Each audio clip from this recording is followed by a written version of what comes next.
Suffering always sits in the story that I make up. And it's always based on three things: less, lost, never. Then I'm going to get less of something, I'm going to lose something. Something's never going to happen. Hello, and welcome to the Rise Again podcast. My name is Dr. Peter Risenen. My passion is people, harnessing their potential and the positive impact that makes on our world. On this podcast, I interview guests who share their journey of tapping into their resilience, strength, fortitude, and mental toughness required to rise from the ashes and live a fulfilling life. My purpose became very clear to me after I experienced a traumatic brain injury and a near-death experience in 2010. Months after that accident, I embarked on a bicycle journey from the Pacific to the Atlantic Ocean, 4,400 miles over 55 days across the United States and Canada, from Washington State to Maine, in a quest that started me on my path doing what I love. To be surrounded by God's created nature and the people He created to give me insight on my quest to live my best life and help others create that for themselves. I believe we all grow tremendously through our adventures and misadventures. My ventures in hormone optimization, integrative medicine, counseling, my own marriage, and the fostering and adoption of my beautiful son have allowed me to create a different future, untethered from my past, allowing me to live the life I've always wanted, to pursue what matters, and more importantly, to help others do the same by working with them to create a resilient mind and body, as well as a purpose-filled spirit needed to live a life of thriving. Welcome to the journey. It's time to rise again. If any of these guests speak to you, do the next best thing and reach out to them. Each guest has a wisdom that only they can have from their own unique experience. Your journey awaits. Let's get going and start taking that next step together. Through the work I do as a medical director of a men's health and hormone optimization clinic in Arizona, as well as the medical director for a nonprofit catering to providing the best of integrative care to military veterans, foster and adoptive families, people experiencing low and fixed income, and health professional students in training, I love what I do. I hope you guys enjoy this podcast. Let's all do the work and follow the steps to rise again.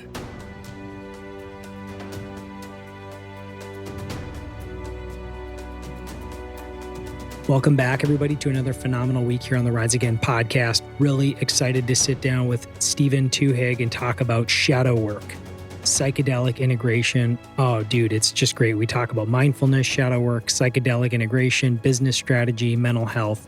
We talk about it all. So let me tell you a little bit about Stephen. The founder of Mastering Change, Stephen Twohig has committed himself to mastering the art of transformation. While seeking to heal from trauma inflicted while just a toddler, Stephen was introduced to the practice of shadow work in the April of 2000, leading to a lifelong study in what he believes is a path to enlightenment. Stephen spent a decade working for and studying under the world's leading business and life strategist, Tony Robbins. He wanted to blend shadow work with business strategy, integration, and implementation. Tony commissioned him to interview over 10,000 business leaders worldwide to determine what made them successful and help thousands transform their businesses to be more productive and strategic. Currently, he is studying the impact of shadow work on psychedelic integration. He focuses on bridging the gap between traditional plant medicine and the Western mind, intending to bring the insights and innovation that plant medicine provides to everyone who wants more out of their lives. He believes that we are finally on the cusp of proper mental health care, which will spur global innovation. He's an international speaker and has traveled worldwide, teaching a blend of strategy, shadow work, and spirituality. He has extensive study in mindfulness, mindset, business optimization, shadow work, and facilitation, neuro-linguistic programming, NLP, hypnotherapy,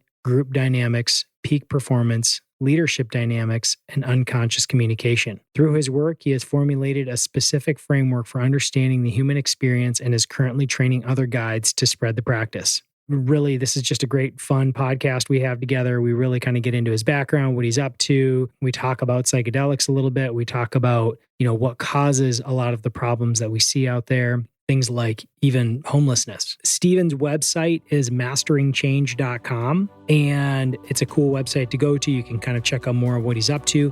But you know what? Let's jump into today's podcast with Stephen Twohig.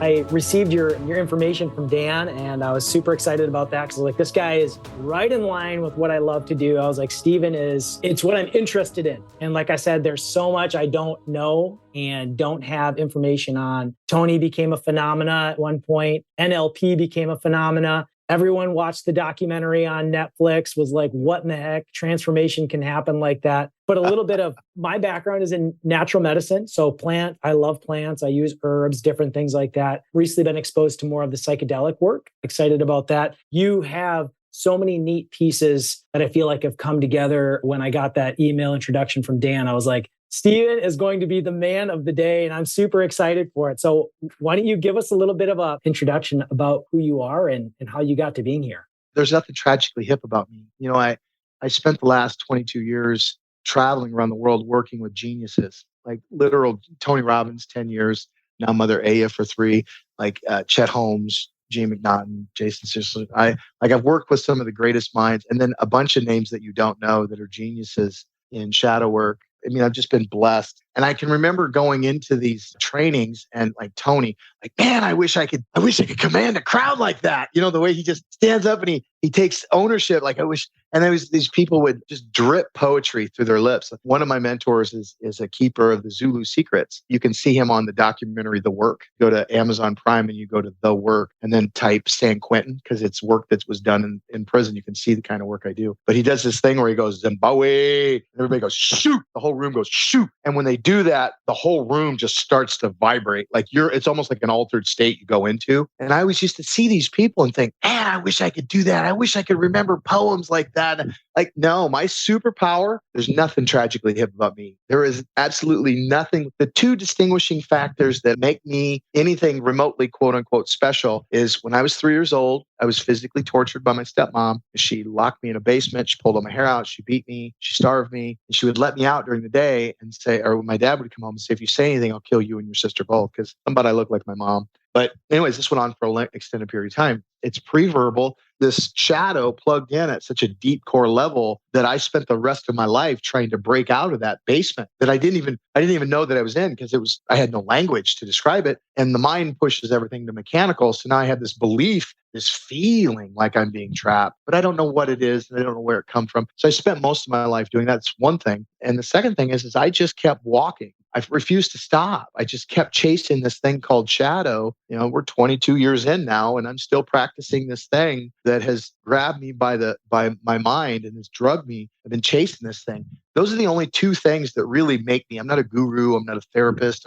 I have bumped my head against every, like, watch out. You're going to, oh, yep. See, that hurts. You got to drop your head every time because there's a board there. Those are the only two things that make me anything. But I've been blessed. I have just been unbelievably blessed to be trained and have been able to spend my time, working for Tony. I got to practice shadow work with business. Not a lot of shadow work facilitators have been gifted with 10-year run, working with arguably one of the greatest of all time, the Tom Brady of human development, right? Yes. Being able to work right next to him, study alongside him, and at the same time, 8 to 10 hours a day running calls where I'm digging in and finding out what's not working and where they're stuck and going, I wonder if shadow work works with business. Let's find out. And I started running these scenarios, running these facilities. We call them strategic interventions with these business owners. And the next thing you know, it's around the world. I was working with the best of the best. That's really who I am. It's just a regular guy who got tired of living the lie and really wondered what the truth was.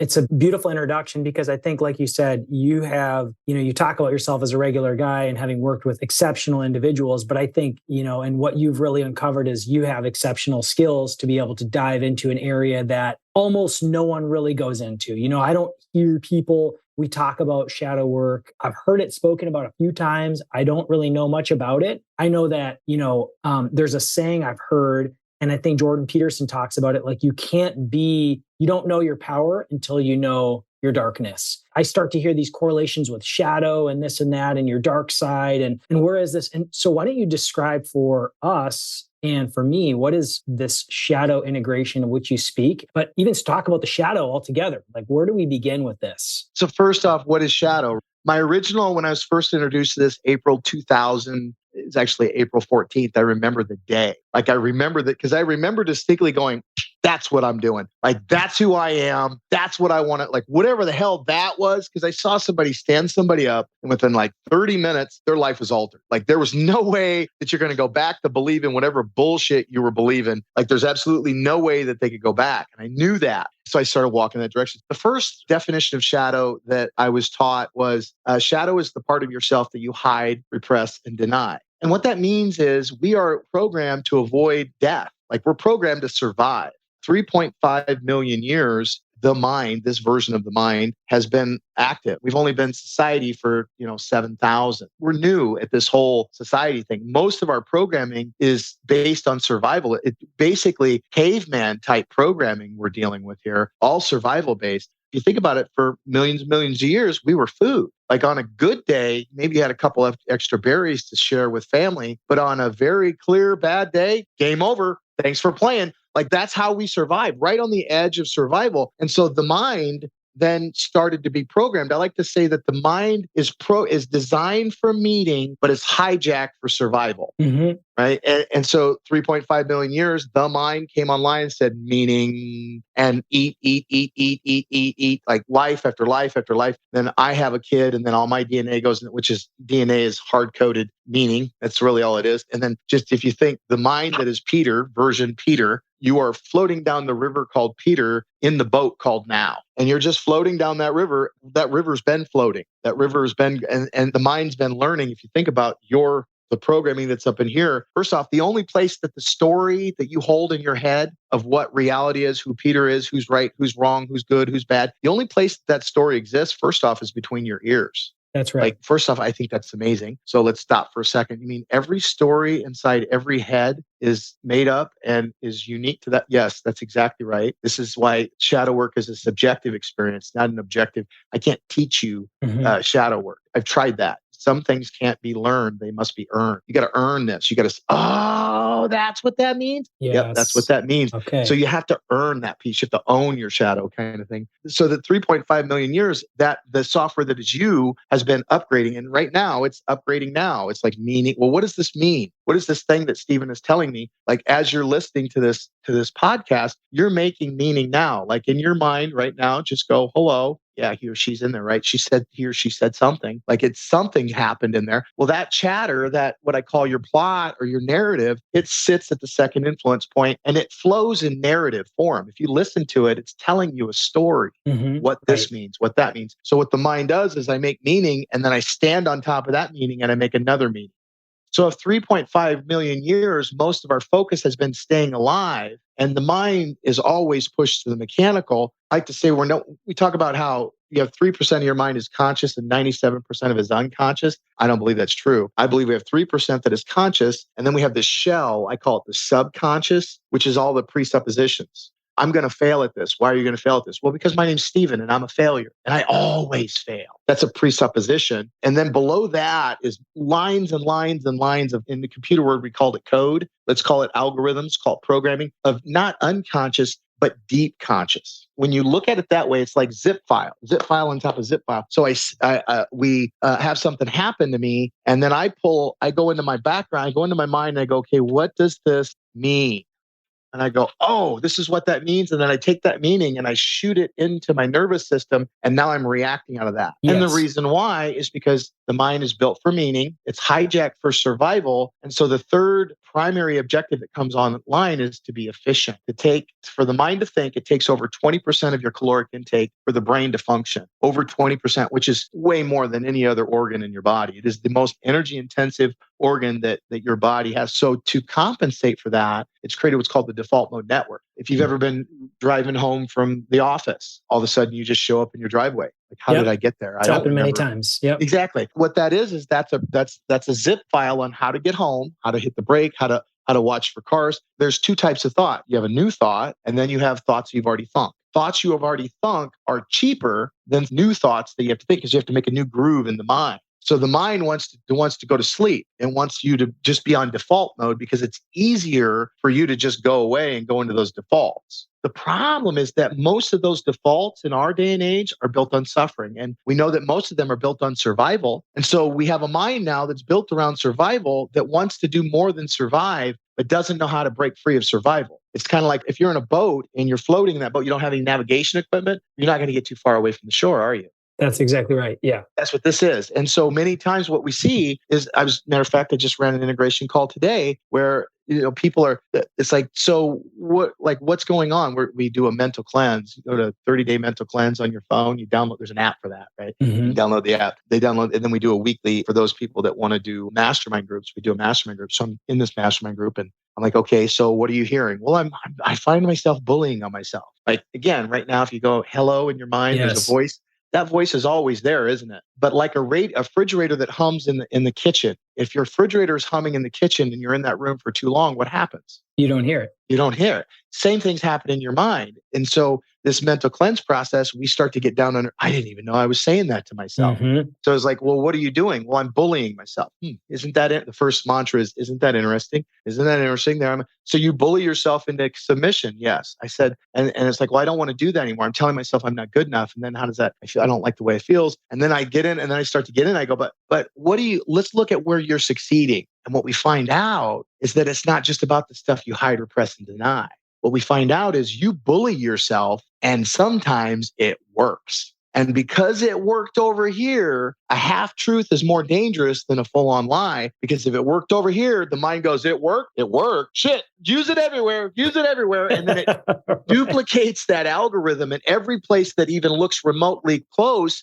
And if I tell you to look around the room and find the color red, you'll take pink and make it red. That was the laughter of recognition. This is what happens in sessions where I'm essentially counseling clients too. It's where they'll tell you like, well, and you learn what their OS is, their operating system, how they do. And they have this side of them that, like you talked about, that constant chatter. Sometimes you get to that. They'll sometimes say like, oh, well, I'm just like really, really hard on myself for this thing, or I do this thing. And it's like, well, how is it serving you? And they'll say exactly what you said. Well, often it's not good, but it's helped me before, and so like you said, that OS just plays in the background all the time.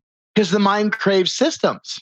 It does. And it craves patterns. And so what I found is we're addicted to the same suffering over and over and over. And there's another pattern. And we just keep finding these fractal representations that we don't even know we're living out of. This is the matrix that you hear them talk about. Yes. This is, breaking out of the matrix. Well, when you say that matrix is there it's there for a reason. The reason why we don't see the world for what it is. There's a neurologist called, his name is Donald Hoffman, I believe is his name. And he just did this piece on Darwin's theory of evolution, why we can't see and why we're the dominant species. Well, like for example, if you look at a tree, when you're under psychedelics, you see more. Your mind is cracked open. You can see that tree breathes. You can see that tree has consciousness. You can see all that. If I'm driving down the road and I see the matrix for the zeros and ones that it is, well, I'm going to get hit by a bus. And so what the mind says is, what is the least amount of information, again, to conserve energy? Because they say that if you were to see everything, you wouldn't make it past a couple generations. You die. And so what happens is the mind says, you don't need to pay attention to any of that. You don't need to pay attention to any of that. You don't need to pay. And then it gets you in a path and you become more and more rigid. The problem becomes most of the stuff that we've been taught, the mind just takes in that meaning. You ever had a mom or a dad told you weren't good enough? You just take in the meaning. When you're working with a business owner,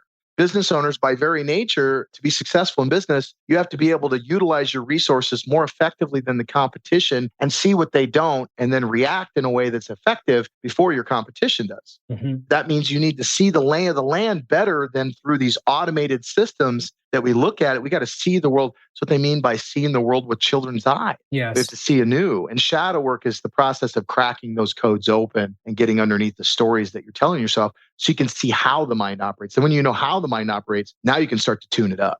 That's amazing. Yeah. Some of the other things that have come to my attention recently in the shadow work, because I want to dive more into that. And, there was a quote that I feel like I found it on your page maybe, or somewhere where I was looking at your information, one by Jung, that one does not become enlightened by imagining figures of light, but by making darkness conscious. Yeah. And then there's a continuation to that quote, right? I mean, obviously the latter is more disagreeable, so people don't do that work. But I found that very, very interesting because I think this is kind of where we're going too with some of this too, is really understanding and wanting to go deeper. And I like the fact that I've been hearing a lot about psychedelics recently and their benefits. And, really actually what really stimulated my thought on the psychedelic movement was, okay, just think about how this works. We'll put someone on a medication for their entire life, tell them that you got to take this for the rest of your life. And we probably will need to keep adding more medications. If we just go Western allopathic medicine, we're going to need to just keep adding more medications probably. Or we can take a combat vet or somebody like that, put them through like ibogaine treatment with 5-DMEO or something like that. And they'll have no more cravings. They'll have no more desire to use any substances. They'll be back in reality, no more drinking, no more drugging,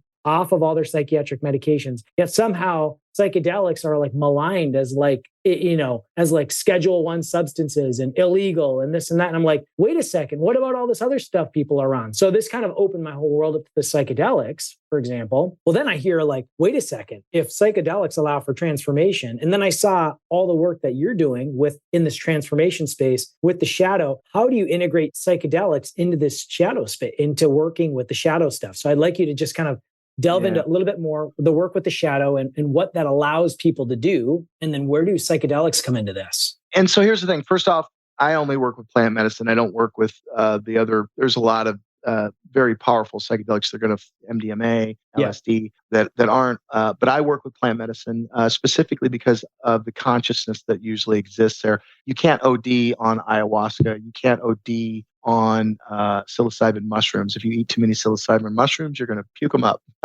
Ayahuasca, as long as you're not on any SSRIs, there's some heart medicines, like if you lie, you die kind of thing. Like there's a lot of things that you need to know about DMT and that there's plenty of research on that there. Every psychedelic, every teacher, no matter what the teacher is, they've always pointed me back to me. They've always told me that I am the medicine. Yes. I believe there's a difference between drugs, medication, and medicine. Drugs, methamphetamines, heroin, these are drugs. Medications, SSRIs. Medications are something that you're using to deal with the symptom of whatever the issue is that you're having. A medication will curb that symptom. So that symptom, you're not plagued by the system, which is, I believe, where our population is really hooked on now. And it's part of the problem when it comes to psychedelics, because when people look at psychedelics, they're thinking that psychedelics are a medication and they're a medicine. Psychedelics are like ayahuasca. I do the same amount of ayahuasca. Matter of fact, sometimes less is more. Every time that I take it, when I go up to get the medicine, I tell myself, what am I doing? Like, I don't want to be here. I don't want to do this. It's difficult. It's not enjoyable. It's not something that, it's not something you're ever going to see a kegger at a college party. Like, that's just not going to happen. Right. And after you take the medicine the next day, you're not going to take more. You know what I mean? Want more. You don't want more. You're like, I'm done. I don't need any more. Like sometimes it's up to 5 to 6 months between ceremonies because it's just so much information because you're getting layers and layers.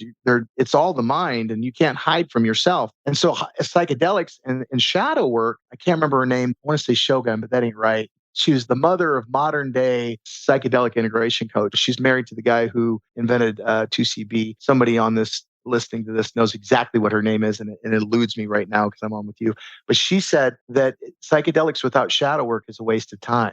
Because what shadow work is about uncovering. I believe that your suffering is sacred. Like, first off, just if you're listening on this podcast right now, ask yourself, where are you suffering? Is it in your relationships? Is it in your finances? Like, where do you suffer? And that's typically where I tend. In shadow work, it's part of the reason why I got a client. I thought it was devil worship. Yeah, you're supposed to be a little bit apprehensive when coming into shadow work because we're going to push you in that area that you don't want to talk about. I'm going to go down into that piece, that judgment that you don't want to tell yourself that you have about yourself, so that you can hear yourself. That's what I'm saying to myself. Yes. And would you talk to somebody? Like, typically you'll find that you would never talk to somebody else the way you talk to yourself. Why is that? You are your primary relationship. So psychedelics, I learned about, I want to say it was probably my 5th or 6th ceremony when I said, screw it. And I said, give me this. It's like I took the medicine, I took charge of it. It's like now I'm done messing around. It's time to do the work. And I leaned in such a way that I leaned in with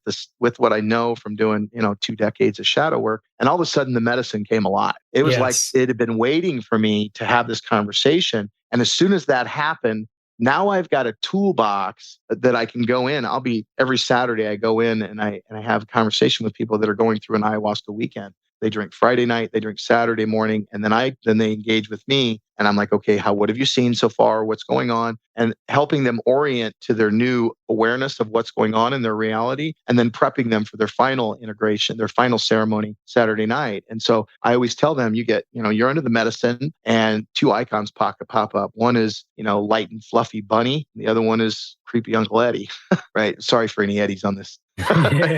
Most people want to go to the light and fluffy bunny. They want to experience, we think that spiritual enlightenment is this kumbaya, envisioning what it feels like to be light, but it's not. It's going into the pain point. It's going into my suffering in such a way that I'm bringing consciousness into something that my mind is going, don't look there. Don't look there. That when I was 3 years old, being trapped in the basement because it was pre-verbal. Now I'm 40 years old, and I'm no longer trapped in the basement. I'm in Central Florida. I'm talking to my wife about taxes, but I got this feeling in me. Somehow she's trying to trap me, and I don't know how, and I don't know why. And now I'm reacting out of that feeling because in my mind, again, the first rule of shadow work is we lie to ourselves first. And that's how I lie. I lie because I think that you're trying, and everything that I tell myself about the engagement is true, but the suffering never sits in the details. Suffering always sits in the story that I make up. And it's always based on three things: less, loss, never. Either I'm going to get less of something, I'm going to lose something, or something's never going to happen. And so now that I've gone in and done the work, I've gone down in and I've recuperated that boy from that basement. Now, when I find myself, like I call it, we have two states. We have a compressed state. I think we have neutral, but right now in my studies, I'm really concerned with the compressed states and the expansive states. When I'm in a compressed state, I can go, wait a minute. Oh, I'm stuck in that basement again. Oh, I know where I'm at. And now I know how I'm lying to myself. So it's like it brings the hologram, because we think in holograms, right? It brings the hologram down. Now I'm not living out of a frame of reality that's not true. Now I can be in closer relation with you, right? That's what shadow work does. It's getting down underneath there. And at the end of the road, you are the medicine. So ayahuasca, yes, ayahuasca will grease that wheel, but being willing to go into creepy Uncle Eddie, being willing to lean into that, right? And go down into those. That's what they talk about with psychedelics. I've heard so much that, even in some of our courses, we took a toxicology kind of course. It wasn't even like a toxicology. It was called like an addictions course that we took, but we ended up talking very nicely and gently about some of mushrooms, psilocybins, different things. And it was an amazing course. It was really a lot of fun because, my studies are in naturopathic medicine. So we use a lot of herbal medicine. And so for me, we were talking about that and psilocybin. And one of the things that you hear a lot is the intention is everything. Yep. It will either make or break your experience in terms of whether or not what you get out of it, not in the moment, how you experience it, but what you get out of it. What questions are you asking yourself? What's your intention? Intention is all of this, right? So just to take a hero dose of psilocybin to go sit in a room with some creepy clown posters, that's not going to be helpful, right? Probably. Unless you have an issue with clown, in which case that might be exactly what you need, right? Yeah. Yeah. Right. I like to call psychedelics, they're a non-specific focus enhancer. So if I go in with a specific intention, if I don't have set setting and sometimes sitter, right, going into those intentions, then what ends up happening is I'm holding whatever intention I came in with unconscious. That's the thing. We all have intention. Most of the time, my intention is unconscious. I'm not conscious of what I'm intending to be. This is about doing things with consciousness. I'm not telling anybody to go and take a bunch of, first off, I'm not telling you to ever take psychedelics. It's not for everybody. I can tell you that ayahuasca and ibogaine, we've mentioned it's the Mount Everest of psychedelics. You should definitely not jump right. First time I did ayahuasca, they have what's called a dieta, which is, I thought it was a diet. So it's about a month prior. You want to get rid of any meats. You want to get clean. You're cleaning out the engine, right? I had no idea. I didn't read any of the emails. I didn't do any of the, I didn't go to Peru, any of that stuff. I went to here in Orlando. There's a place that I came to. And I remember showing up the day of, and I sit down and they have a medic that comes in and she's like, how's the dieta for you? I'm like, dieta? Diet? What diet? No, the dieta. What do you mean dieta? Well, didn't you get your emails? Well, I didn't get any emails. What emails? Again, I was dealing with some stuff and I wanted, and she was like, oh man. I had steak the night before. It was bad. Dude, do not go into these things lightly. I'm here to tell you, like, do what they tell you to do when they tell. There's a reason for all of the things that, like these shamans. I believe that we need to find a mix. There's a lot of talk right now about whether we should be following the shamanic ways or whether we should allow, the Hopkins sitting in a hospital bed kind of thing. Which one of those is better? I don't think either one of them is better. I think it's a combination. The Western mind is different than a mind that somebody that's been living in the Amazon. Like, they don't have any concept of addiction. They don't understand, like, somebody that drinks ayahuasca, it's part of their culture. They don't understand addiction. They don't, Yes. that concept doesn't exist for them. And so that tells you that the way that my mind, all of the lies in my second ceremony with Mother, I remember I was in a daytime ceremony and I remember waking up. It's like waking up from a dream you're not having. It's the only thing I can explain it. It's like not falling asleep, but waking up. How do you wake up from someplace you're not sleeping kind of That's thing? true. So Yeah. I woke up and Mother, there's this lady is sitting to my right I don't know if she was sitting, I think she was sitting on a tree branch, and she was just sitting there and she had her arms crossed like this. And she's just looking ahead and she's just pondering whatever Mother ponders, you know what I mean? And she had this look on her face, like she didn't care whether I noticed her. She didn't have any attachment to whether I talked to her. Everything was okay. Everything was just perfect. And she was just radiating love. And I remember looking at her and so it's all story.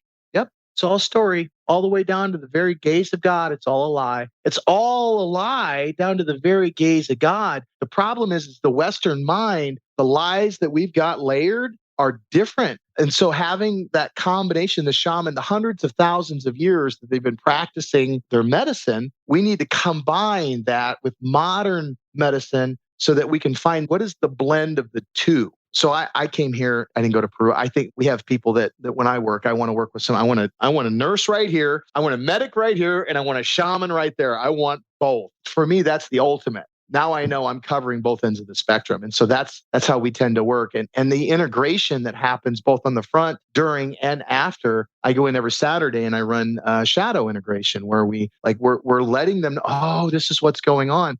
Many times you're going to unpack 6 months worth of work. In that one 6-hour ceremony, you're going to be unpacking 6 months worth of information that you're going to need to then plug it into your life in a way that's meaningful. Because insight without implementation or insight without integration in your mind becomes insanity. In other words, you ever gone somewhere, maybe you went to a concert, maybe it was an event, Tony Robbins event, where you walked on fire or something like that, right? And then the next day you woke up and part of you was like, did that really happen? You know what I mean? Like, Yep. Was that real? Yep. That's like, was that insanity? Did that really happen? The mind is trained to do that. It wants to go right back into the way things were. The mind always wants things to stay the way they are. Mm-hmm. Like, don't move left, don't move right, stay right here kind of thing. And so that's what the mind wants. So anything that's outside of that, it's like, well, that didn't. And so if we have this vision, Mother unpacks all this information for us, and we don't implement it into our lives, then our mind starts to tell us that it was an insanity, Yes. that it wasn't real. I've had people,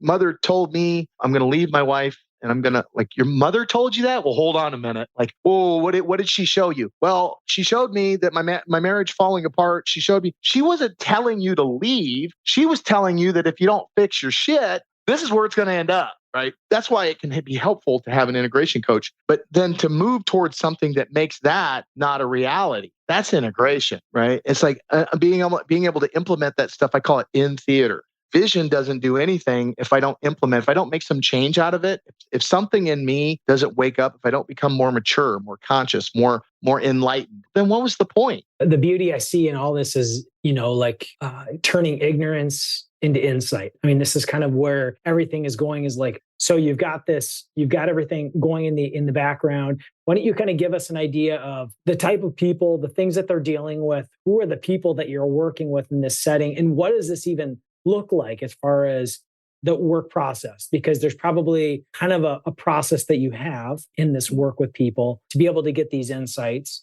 And does everyone need to work with these psychedelics, or do you work with, and so kind of give us a little bit of a rundown of all this. Well, first off, not everybody needs to work. As a matter of fact, not everybody should be doing psychedelics. Like, this is not a panacea. Like, it's not a solve every problem, but I do believe that it's the jump off point for a new level of understanding of what's going on in our reality. Like, this is a hologram. You're living in a hologram. You are God having a Peter experience. Like, when I say that, it sounds very woo woo. I get that, right? I come from Tony Robbins. What gets reported gets measured. What gets measured gets managed. What's managed grows exponentially. Like he beat that into my head kind of thing, right? I get it. So it's both woo-woo and it's very practical. It's like rubber meets the road practical when you really understand it, when you really understand what I'm saying, right? So not everybody should be doing psychedelics. It's not everybody's equipped for psychedelics. Not everybody needs psychedelics. And you don't need psychedelics to get here. Again, I've been doing this work now for 22 years.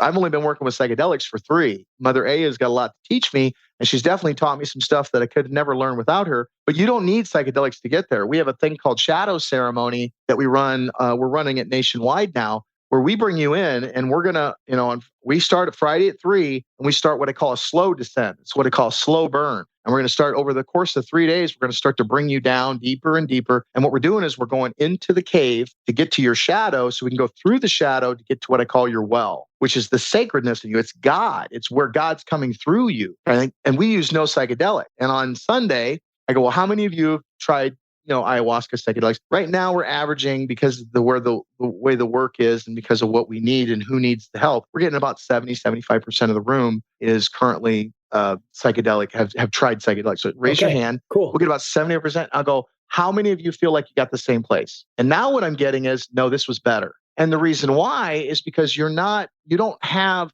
when I drink sacrament, when I work with mushrooms or whether I'm working with Mother Aya, there's a part of me that thinks that medicine did that to me, that the mushroom gave me that ayahuasca taught me that. No, you are the medicine. Mm-hmm. You have the answer inside of you. The medicine is just removing the blocks that you have to get to that answer on your own. And so they're like, no, this was way better, because very scalpeled approach. We're going to go right down into the suffering point, and we're going to lock it down. We're going to build a mission. We're going to build a purpose. We're going to know exactly why you're there. We're going to know exactly why your suffering happened to you. So that's like, oh, that makes a lot of sense. We're going to uncover your superpower. And this is no medicine whatsoever. Mm-hmm. Some people I'm working with, I've got clients that I'm working with, business owners, that they'll do microdose. I have a microdosing psilocybin because it creates cognitive flexibility. Yes. So, I'm sitting at the stop sign, stoplight turns green, stoplight turns yellow, stoplight turns red, and the guy in front of me hasn't gone, and now I'm screaming at the windshield, right? Well, people are trapped in that. They don't know they're trapped in suffering there. It's like, does you no good to yell at your windshield. That guy can't hear you, right? So when I take something that mushrooms, they give me the flexibility to not go left when I really want to go right. I don't have to suffer as much. Like, oh, what's going on here? This guy, maybe his mom died. Maybe he just found out his wife is pregnant. Maybe his car is dead. Maybe he just had a heart attack. Like, I don't know what's going on in the car in front of me, but I assume it's based upon my suffering. So they'll work with me on that, or we might work on strategy in their business, or we might work clear on the other end. This is not unheard of. The last shadow ceremony we were on, we had 10 females. Out of those 10 females, 9 of them, let me say that number again so you hear me. Out of 10 females, 9 of them had been physically and sexually abused, most of them multiple times. First off, every man on this listening to this podcast needs to fucking listen to that number. Like, that is unheard of. We need to, that's not acceptable anyway. But the 10th lady, the only reason she wasn't was because her mother kept her locked up and wouldn't let her get in any relationships. Now she's not been in any relationships. So it's the complete opposite for her. So, we might be working with somebody who, when she was 7 years old, she was gang raped. We're not aiming for that. This is not therapy. Again, we're aiming for the sacredness of you, but you got to go through that piece to get to the wholeness of you. Many times that piece, they're trapped in that, and they don't even know it. They've forgotten. So it's the gambit, right? I've worked with addiction. I've worked with homeless. I've worked with over 10,000 business owners from around the planet. Like, I've been everywhere. Shadow is, I believe, Peter, the number one reason, the number one cause for suffering in our world. It's shadow work is the way out. That's incredible to hear those stories and accounts. Let's talk about the homeless population right now. I know you've done some special work in that area as well. People drive by the street. We see the panhandler on the corner, the guy with the sign. And, I used to always think, man, that person should just go get a job, right? As I've gotten older, wisdom, right? I've also been like, okay, wait, this is probably who knows? This could be a vet. He could have come home and he could have, had mental and emotional breakdowns. He could be here on the corner defending our country some years ago. Now here he is begging for money on the street corner. And then I also, as the years go on, you hear about more and more. And I'm like, okay, how many of these people have just not been cared for in the right way, right? They've been given our Western paradigm is like, hey, they've got bipolar, give them these medications. They've got this. So how much of it is do you feel like what is the biggest cause of the homelessness that we see in the population? Because it seems like, we can't get free housing doesn't work. I mean, there's, was it? I heard a psychologist say one time that the people who were on the street, if you put them in a home and you gave them drugs, they'd kill themselves if you gave them all the money that they wanted. So he goes, the only way that they're going to stay alive is by being on the street, right? Where they have to beg for money to try to get the drugs that they want. If it's a drug user, right? For example, what's the percentage of the population that you would say is dealing with addiction? Yeah, it's like 15% of the population right now can never hold a job. Think of this, like you look at that person holding that sign, that person may not know how to add 2 + 2. That person may not know how to read. They may be on all kinds of medications that make it completely incapable for them to get up. Like when you say homeless, you need to understand, 22 vets a day. That's 22 vets a day are dying by their own hand at home. There's more vets dying at home than there are in war right now. This is, again, one more factor that's just not acceptable it's not acceptable. Especially in my line of work. And so you look at the homeless population and you go, Colorado Springs, I couldn't take it anymore. I'm like, what is going on? I spent 2 years working with Jobs to Life, where we would go in and we'd run drills where we showed them how to interview. And many times they just needed the space. There's a certain amount of people that are homeless that they just don't want to play in your society. Mm-hmm. They don't want to play the game for whatever reason. They've taken the story that they've made up is that it's nothing but suffering. It's nothing. So we've got to go in and we've got to meet them on a subjective level. We got to meet them eye to eye. The problem is when we look at these problems objectively, when we look at it as us versus them, and we don't go into the hero's journey that they're on, we don't try to understand the subjective experience of what it means to be them, then we are part of the problem. Because what happens is we see that person and then we demonize them and we then project all of my shit.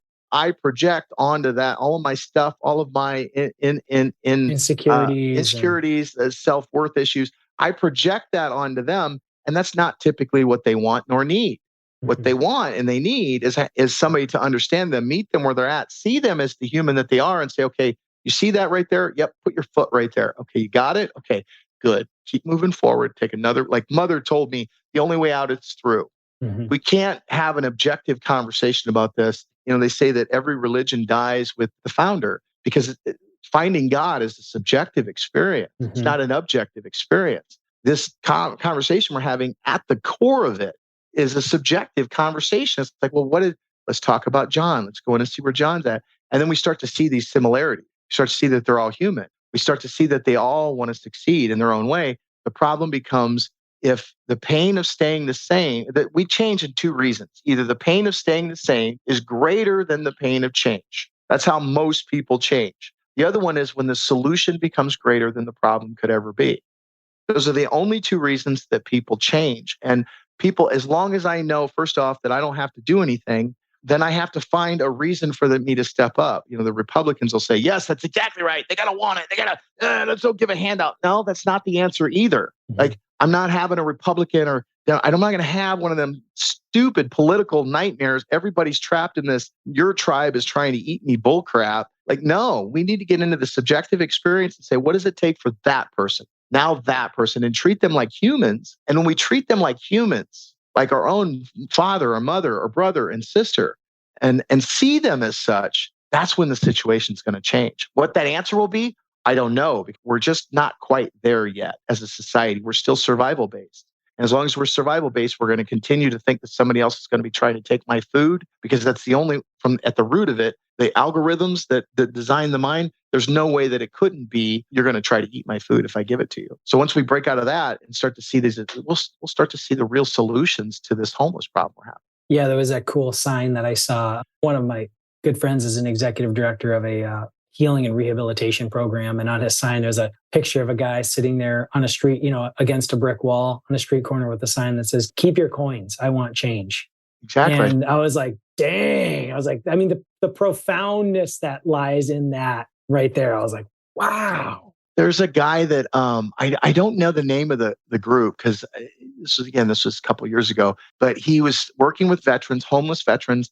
The worst thing you can do to a vet is give them a handout. They don't want a handout. They want a mission. They want some, like at the deep, again, meaning. The mind comes online and says meaning. Yes. We all have 7 core needs. Tony says there's 6. I believe there's 7. So we have certainty, we have uncertainty, we have significance and connection. Those are the physical. People will violate their values. Most people never break out of those 4. Then we have contribution and growth, which is where Sacred Mother and our genius archetype comes from. And then we have purpose, which is the hero archetype. If you, again, go back to just what you've told yourself today, right now, if you're listening to this, there's this little chatter in your head, and it's telling you the story as if you're the hero of your hero's journey. Yes. We need to plug them back in with their hero's journey, because that's what they're on.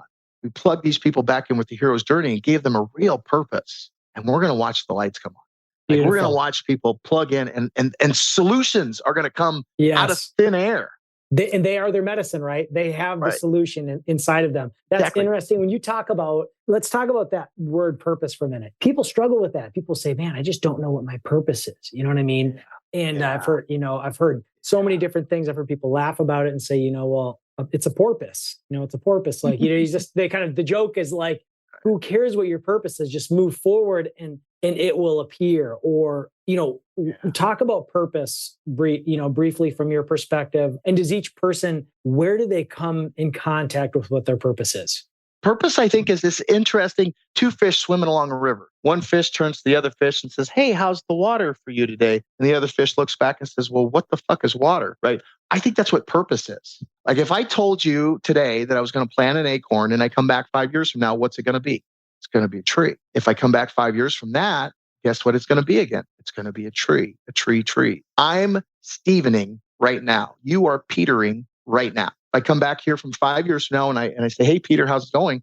You might be wearing a different haircut. You might have a different beard. You might be wearing a different shirt. Hopefully you'll be wearing a different shirt, right? But for the most part, you're going to be still Peter. There's going to be some things that have come through you that are different, that are unique, that are new. But for the most part, what's coming through you is you. I always like to say, just right now, think of a problem that you're trying to solve. Right now, just in your life, maybe it's a relationship problem, maybe it's a bill problem, maybe it's a housing problem, whatever it is. Think of the problem that you're trying to solve right now. And now ask yourself, as you're waiting, let's just anticipate that the solution is going to be there. Okay, now where are you waiting for that solution to come from? Are you waiting for that solution to come to you? Or are you waiting for this solution to come from you? And most people, what you'll find, if you're really honest with yourself, the problem is you're waiting for something to come to you. And now you're taking. You're not giving, you're taking. You're in suffering because now you're a victim, because I have to have this thing for me to be okay. And you'll see commercials and televisions and TV, and they're all designed to get you to reach for something. And to do that, for me to reach, that means I have to be a victim. I have to be in lack for me to need something, right? This is why we have the consumer base. I don't want to get into big brother, big sister. I think that's a crazy conversation to get into. I'm just looking about the way that we're programmed now. We are programmed to be consumers, not creators. Absolutely. Yes, for now, sure. The deeper truth is it doesn't come to you and it doesn't come from you.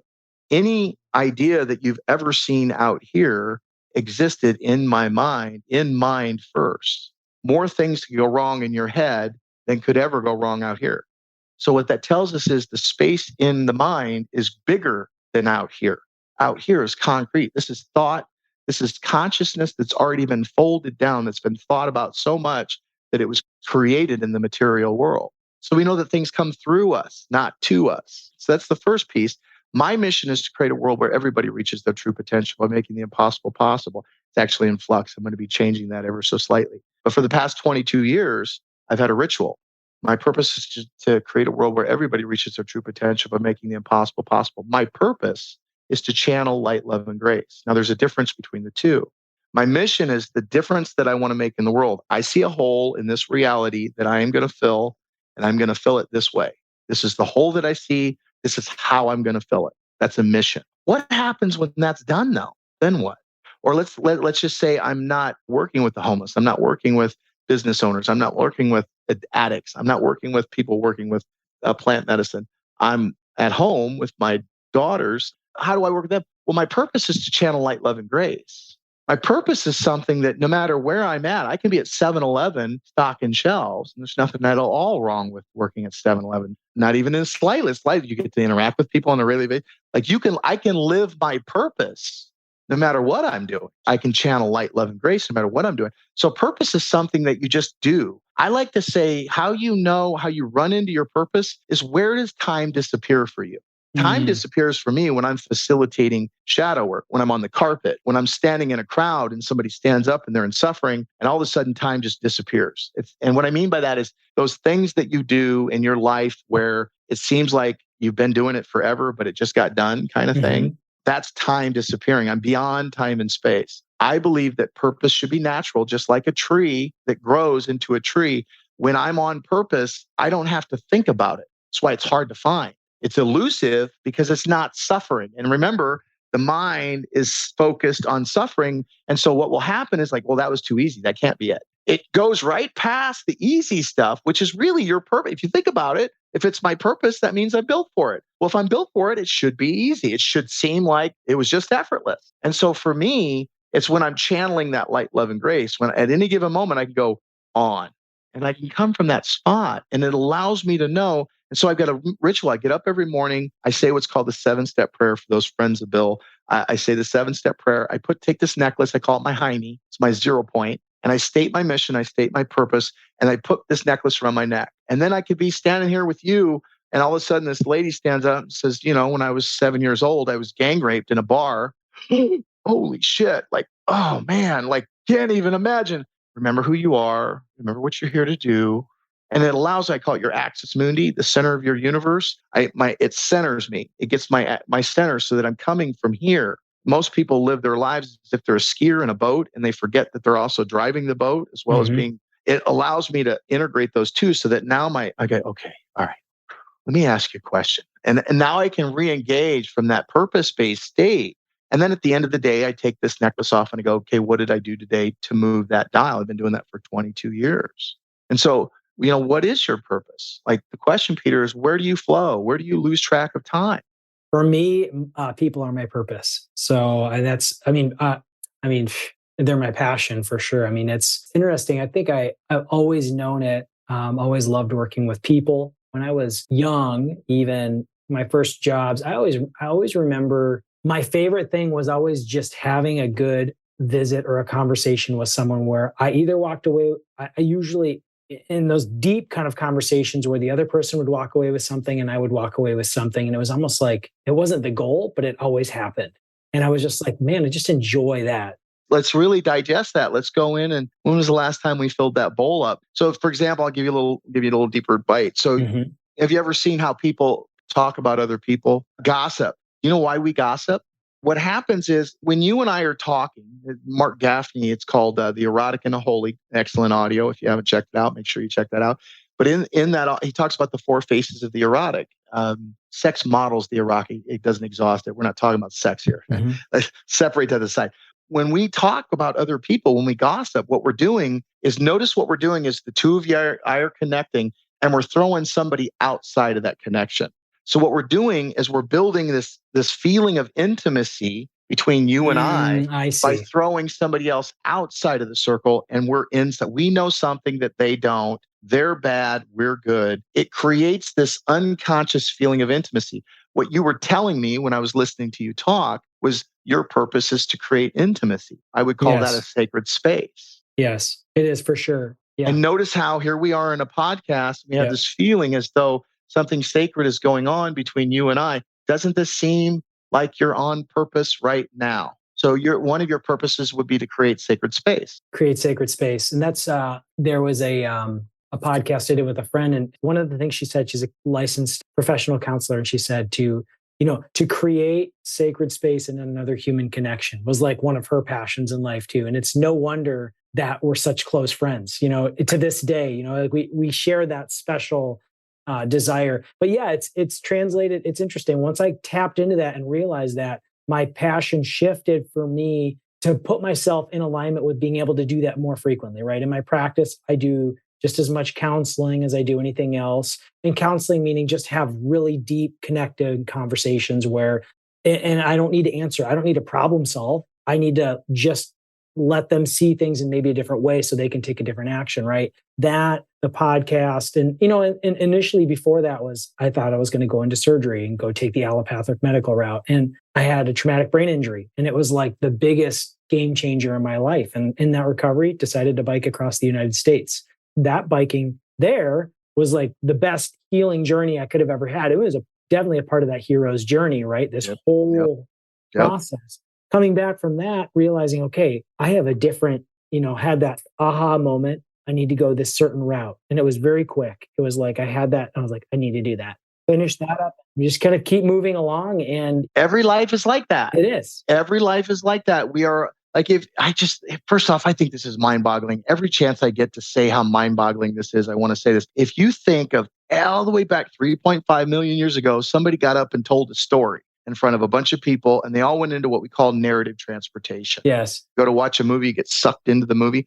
Why does that happen for every human across the planet? It's because we are wired for story. Yes. Our minds are wired for this hero's journey. A hero goes through trials and tribulations, I call them D-knots, dark night of the soul, goes into the ordeal, breaks through the ordeal, has the atonement, and then returns home. And this cycle. And you go into Joseph Campbell, who met with Stanislav Grof, and he talks about the four matrices of birth and the birthing process and how the birthing process aligns with the hero's journey. And you start to see over and over and over again, we are living a hero's journey in, again, a subjective experience of it. But it's not just one hero's journey where you're watching a movie and it's over. It's layers and layers. Everything is a fractal representation of this hero's journey. So if you're listening, where are you at now in your hero's journey? What is your trial and tribulation? What is the D-knot, the dark night of the soul that you're dealing with? And what if it were just like Peter? What if this dark night of the soul wasn't meant to crush you? But what if it was meant to uncover in you something that had you not gone down into it? Like, you go in and read Wetiko, which is about how our mind has been hijacked by this demon called Wetiko, a phenomenal book on shadow. You go in and you look at what is pure evil, because pure evil does exist. The nature of evil in its core is to uncover, is to then birth the seed of something pure, some superpower, something inside of you that go back and look at every challenge you've ever done. Isn't it true that challenge, once you overcame it, there were parts of you that came online that would have never come online unless you had that challenge? Of course. That's the very nature of suffering, is to pull from us this genius. I call it the genius archetype, to pull through us this genius archetype so we can be born into who we become, more of who. I always like to say, I like people who want to become more than who they are, but already know that they're enough. That's beautiful. Yeah. How can people get in touch with you? I really think that there's a lot of people out there who will benefit from your services and the use of this integration piece and being able to help them. I was on your website. I'm definitely going to plug links into that, to masteringchange.com, correct? Mm-hmm. Yep. And then you've got there's some the jump off launch points from there. But what's the best way for people to reach out to you? If you want to reach me, like, personally, Stephen@masteringchange.com. That's my email. You can reach me that way. You can go to my website, masteringchange.com. You can go to your phone and search for an app called the 30-Day Mental Cleanse. I've got a psychedelic integration program. I've got a mental cleanse, wiping out what I call the second influence point at the plot. I've got an advanced guide education. I've got people that I'm training now to do this work. I just don't have enough hours in the day. And there needs to be more of you, for sure. Yeah. Yes. Plus, it helps me then continue my research, because they're going into different areas. I've got people going into every area that you could possibly imagine. And now they're going in as a guide. I can say, well, tell me if it works over there. And sure enough, it's the nature of suffering over there is shadow as well. And so the website, you can do the app. You can go to shadowceremony.com is the immersive process that we run. You will come into direct contact with your shadow on that weekend. Like, you're gonna uncover it's not about going through the shadow just to get to the shadow. It's about connecting to that grand part of you, your axis mundi, the Godhead, the fountainhead in your body, so that stuff comes through you at the level it should. I can give you example after example after. Yeah, it's magic. Like, all I can say is it's magic. If you're looking for something that really works, it's not me. Again, I'm just nothing. Yes. Yeah, there's nothing tragically hip. The Shadow Tribe, which are the folks that you go to the shadowtribe.com. That'll take you to a Facebook group where all of my guys that I'm training are in there. And we have a monthly, every week, we have a free integration session to where you can actually come and do the work through Zoom, not the level we do through immersion. Like we can go all the way down in there and do some pretty, wow, I can't believe we did that kind of stuff. But we do some pretty amazing stuff on Zoom. And I've got some students that are genius. Like I've got a lot of my students, the whole goal of my program is unlocking your genius. Like I don't want you to be a mini Steve. I want you to be Peter, right? Because Peter is what we need right now. We don't need another Steve. You make a crappy Steve, I make a crappy Peter. I've done the work around, for myself, having come to terms with not being as good or nearly as good as somebody else in a certain area. And it gave me a lot of distress initially because I was like, well, what if I really wanted to do that? And when you've come full circle, you really realize, wow, I'm thankful that I'm my own unique human. I'm so unique. I have my own gift set to give to the world. I wouldn't want that for me because I'd be forcing that out, right? I'm like trying to do something that's not natural, that's just not me.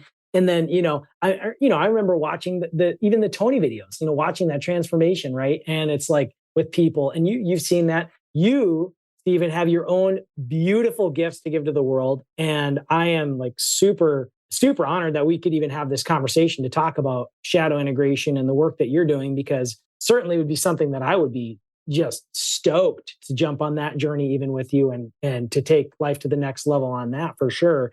But if you're listening, I mean, guys and gals, whoever's listening to this is probably a lot of it for people was probably like, what in the world did they just talk about? It sounded so cool. It sounded unique. It sounded a little bit scary. It sounded like, I don't know. So it kind of hits people from all angles, but that's what this is initially. This is how it sounds. There's like a lot of different things going on with this. Reach out to Stephen, let him know, reach out to him, ask a simple question. It's like, hey, how do I learn more about this? Get on his website, look into, you probably have some experiences. Do you have anything on YouTube, anything shared on YouTube? Yeah, I'm moving over to YouTube. You can find me on Instagram, on the gram, as the kids call it. Facebook is where most of my stuff is, but I'm on Twitter now. You find some stuff on, but definitely I've got some stuff on YouTube as well. I'm noticing that I don't have enough on there. There's enough for you to get a good bite. What I like to tell people is, there's no reason for you if you're suffering and the pain of staying the same has reached a point where it's like it's time. I don't want to waste my time trying to talk you into why you should change. I had one guy come on. He wanted to go speak on his podcast, and he wanted to argue with me on like I have no desire to try to make you believe what I'm telling you. Like, and I don't have any real answers anyways. I'm just a guy. There's nothing tragically hip about me. But if you're really ready for a change and you're ready to chop the wood and carry the water, then reach out to me, because my belief is that the fires are burning. The world is in suffering right now. And I believe the reason why the world is in suffering is because we're in shadow. And the only way that that's going to change is when you decide to no longer be in shadow. Let me leave you with this. There's that saying, our deepest fear is not that we're inadequate. Our deepest fear is that we're powerful beyond measure. It's Marianne Williamson. And that beginning part, everybody knows that because it sells tickets. It sounds really sexy. You know what I mean? It's like, that's right, I am a badass, But I don't think that that's the real meat and potatoes. Our deepest fear is not that we're inadequate. Our deepest fear is that we're powerful beyond measure. It's our light, not our darkness, that most frightens us. Who are you to make manifest the glory of God? Well, it's not just in some of us, it's in all of us. That's all cool. But what's really important is the last part of that poem. When you liberate yourself from your fear, your presence automatically liberates others. The only way that we're going to change is not when I tell you that you're wrong and you need to change. When I go inside, everything is fractal. I don't want to go into the woo-woo end of it. I just want you to know that the real change happens when I turn inside and go, okay, I'm going to stop projecting my monster on you, and I'm going to start cleaning up my side of the street. When I'm willing to do that, then the world will change. But it won't change until then, and it's going to continue to get worse until we wake up to that fact. And I believe the world is waking up to that. Beautiful. Thank you, Stephen. You are a gentleman and a scholar, and it's been great to have you on. Thank you, brother. Thank you very much. Hey, I hope you guys enjoyed the podcast with Stephen Twohig. Why don't you reach out to him, let him know what a study is, what a great podcast that was. Masteringchange.com is his website. Strategy.zone on LinkedIn. It's Stephen Twohig. Facebook, it's official Stephen Twohig. So those are things there for you. Guys, if you're interested in taking your life to the next level, using psychedelics and in that integrative space, reach out to Steven, let him know what you're up to, might be able to connect and at least connect you with someone, or if not, do the work with you himself. So hope you guys make it a great day. Stay tuned for the next episode of the Rise Again podcast. Hey, thanks for listening to the Rise Again podcast. Great episode, hey? You know what? I really love interviewing people and I love getting people on who have things to share with the world. So if you have a really cool guest that you'd like to get on the podcast, email me and I will do my best to get them on the show. I hope you guys have a phenomenal week and stay tuned for the next episode of the Rise Again podcast.